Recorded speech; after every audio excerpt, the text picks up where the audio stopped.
Bismillahirrahmanirrahim. Assalamualaikum warahmatullahi wabarakatuh. Bapak dan Ibu yang kami hormati,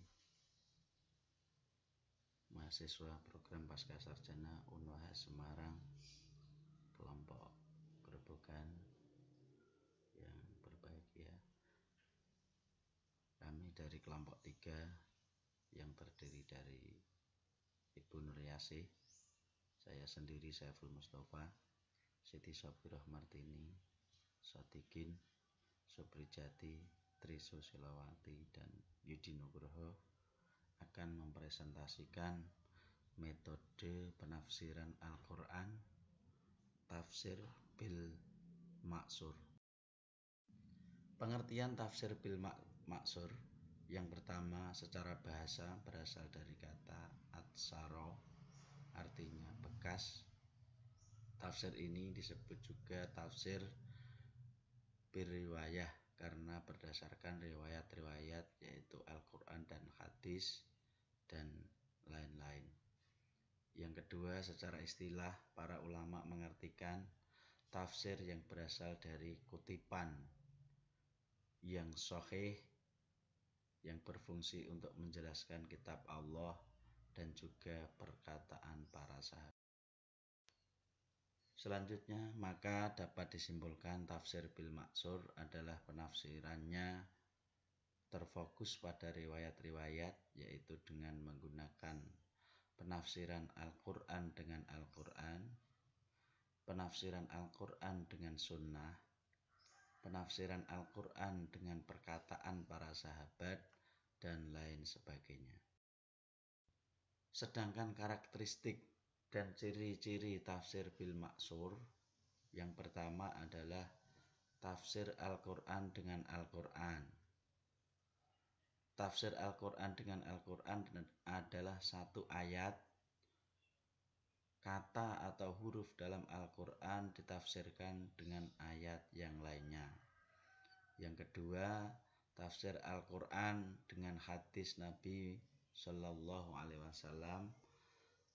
Tafsir Al-Quran dengan hadis Nabi Sallallahu Alaihi Wasallam adalah satu ayat, kata atau huruf di dalam Al-Quran ditafsirkan dengan hadis Nabi. Kemudian yang ketiga, tafsir Al-Quran dengan perkataan sahabat.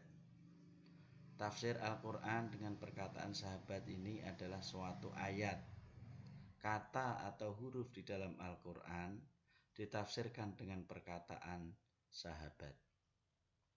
Yang keempat, tafsir bil maksur, juga dengan menggunakan riwayat Israiliyat. Riwayat ini adalah riwayat-riwayat yang berasal dari ahli kitab, yaitu Nasrani dan Yahudi, yang menjelaskan ayat Al-Quran. Sedangkan contoh kitab tafsir yang menggunakan tafsir bil maksur, yang pertama adalah kitab tafsir At-Tabari.